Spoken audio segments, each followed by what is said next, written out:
rin na po natin after 15 minutes. So, depende kung gusto niyo mas malutong pa. Ayan, see? Ito siya, o see? Nakita Pwede na yan. Pwede na yan. Now, kasi nagmamadali tayo, galing ka kung Hindi mo lalagyan ng Or- mantika? Hindi na po. Bakit naman? Gusto ko ng mantika. No. I want to be healthy. I want to live longer for my children and for you.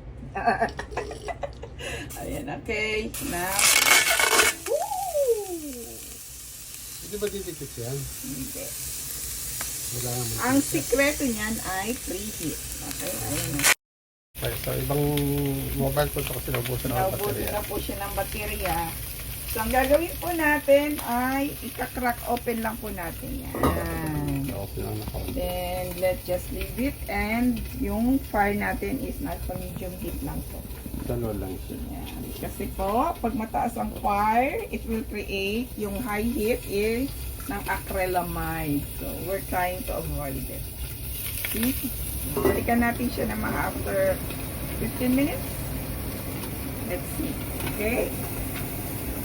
Iniinit natin ang kanyang gulay. Yeah, my favorite gulay. Fresh from the ref. Kaswa. Yan. Wala na po kaming microwave. Okay. Mabilis lang. Okay. Nagalit pa rin na po natin after 15 minutes. So, depende kung gusto niyo mas malutong pa. Ayan. See? Nakita niyo, napakarami niyang mantika.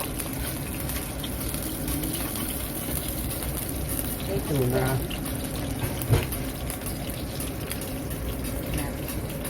Oh, wow.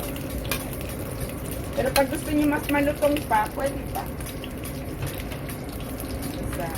Gusto mo pa malutong? Pwede Ha? din. O, yan. Iwan mo doon daw natin ito. Gusto mo malutong. Sa akin, okay. Look.